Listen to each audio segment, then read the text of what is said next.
Hey everybody, welcome back to another episode of Pay Per Preview. I'm War Machine MJ of the 3 Count Mafia, and I'm here today to talk about WWE SummerSlam, coming live from Toronto, Ontario, Canada, in mere hours. Yep, this is the biggest party of the whatever their stupid slogan is for SummerSlam, but I'm just going to briefly run down the card since I'm not getting my hopes up about this card because say a lot of matches are good, wind up being crap. Crap matches wind up being good, and there's a lot of there's a lot of waste to dig through on this one. So looking at it, there's 2, 3, 4, 5, 6, 7,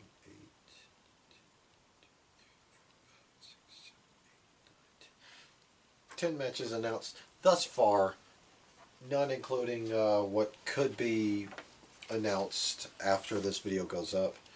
But anyway, let's go ahead and jump into this. On the pre-show is going to be for the Cruiserweight Championship. Drew Gulak will defend against Oney Lorcan. Now, this past week on 205 Live TV, Oney Lorcan won a 6-pack challenge to become Drew Gulak's opponent for SummerSlam. Given that there's relatively no build towards this match, it's easy to say that Gulak's going to win in an open and shut match. All three of us are going to go Gulak. Speaking of open and shut cases, next match will be a, I'm not sure what you want to call this, but yeah, basically it's the return of Oldberg or Ryberg, whatever you want to call him. Goldberg versus Dolph Ziggler. Now, Dolph Ziggler has been disrespecting legends alike, including Shawn Michaels and one Goldberg. Yeah, he even went so far as to come out as Goldberg for his match against Rey Mysterio this past Tuesday on SmackDown. So, that being said, Goldberg is going to tear through Dolph Ziggler. We're all going to go with Goldberg. Next.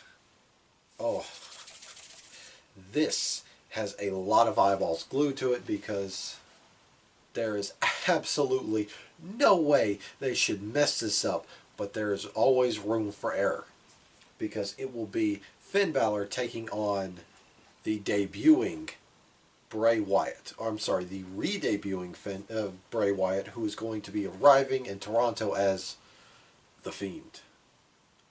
Let him in. Yes, in the build-up to this match, Finn Balor has become the unfortunate victim of the Fiend's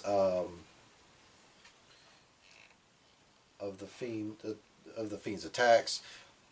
Other names include Mick Foley and Kurt Angle, who he's taken out with the mandible claw. So all three of us are going to go with Bray Wyatt.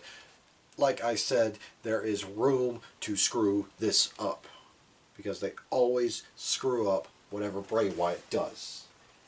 Look at his WWE Championship reign. Look at his match against John Cena at WrestleMania. They have always screwed the pooch with him. Moving forward, next is going to be Shane McMahon, the best in the world, taking on the worst in the world, the self-proclaimed worst in the world, Kevin Owens. And if Kevin Owens loses, he's done. He's done so. He quits. Yeah, Kevin Owens is basically turned into the modern-day Stone Cold Steve Austin, running around dishing out stunners to McMahon's, and, well, just being the locker room hero. So, yeah. I think Kevin Owens can drag Shane back to a good match. We're all going to go Kevin Owens, because there's no way he's going to lose. He's too good.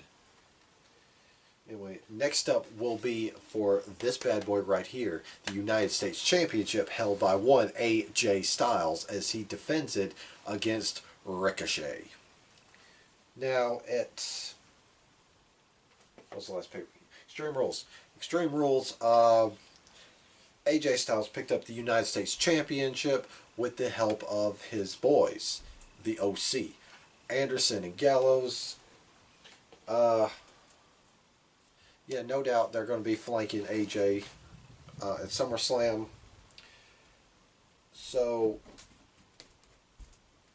this is one of the matches where we're split.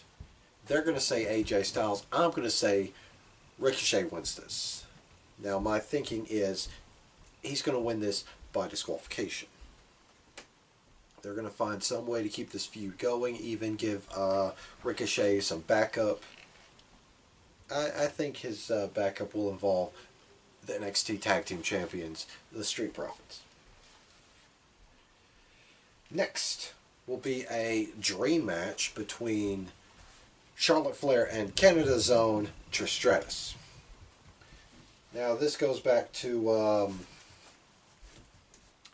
this goes back to the SmackDown after Raw reunion, where Charlotte basically Charlotte ran her mouth. I forgot what she said. I tune out her promos. God, I miss Charlotte not being on TV. Anyway, Trish Stratus basically stepped up to the plate, says, if it wasn't for me, you would not be as successful as you are. So, yada, yada, yada. Now, this is a tough one because we're split on this one. On one hand, they're not gonna chump out Charlotte to Trish because apparently this is Trish's final match. However, they are in Canada, and Canada loves them some Canadian wrestlers. So, toss up. Rod's going to go with Trish. Malcolm's going to go with Charlotte. I'm going to double down on Charlotte. She's the only one that can gain, although not much, from this whole ordeal. Next will be for the SmackDown Women's Championship. It will be Bayley defending against her hand-picked opponent, Ember Moon. Yeah, a couple weeks ago on SmackDown Live, Bayley picked Ember Moon as her partner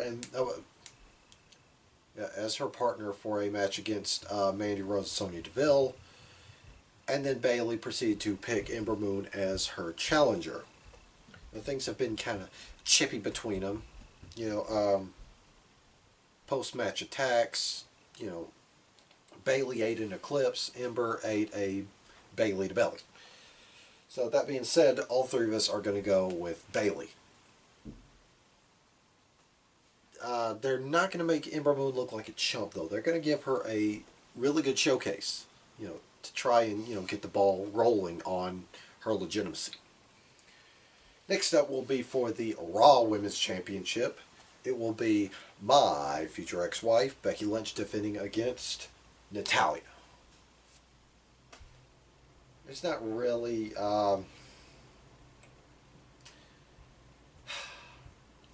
really a whole lot of intrigue with this match, considering Natalya is just relegated as player coach of the women's division.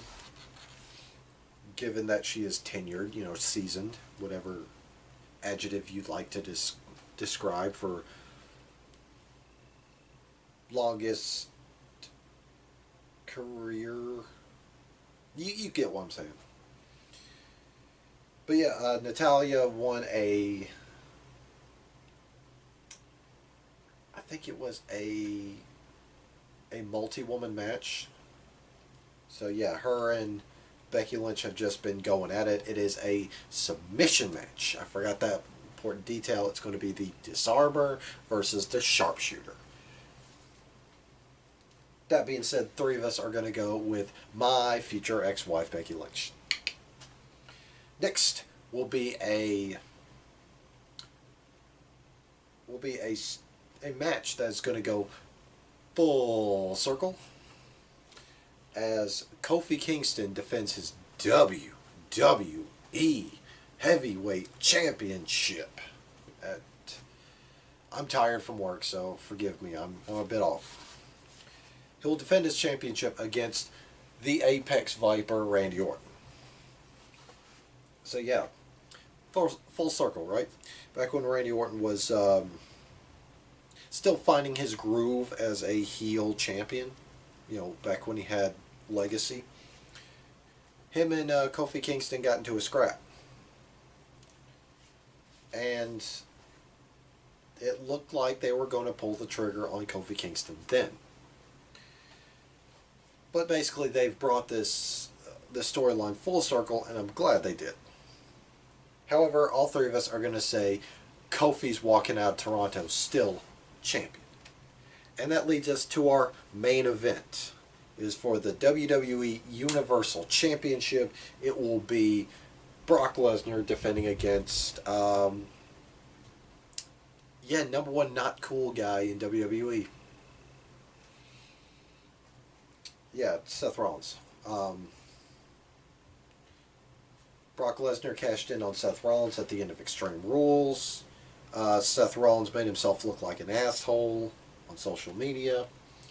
And, yeah, he just looked like a dork on Raw TV. Even when he got mauled or brutalized by Brock Lesnar, everybody was still going crazy for it. So yeah, we're all gonna go Brock Lesnar on this one.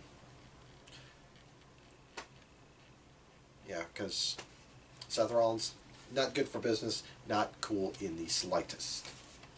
So those are our picks for SummerSlam. Yeah.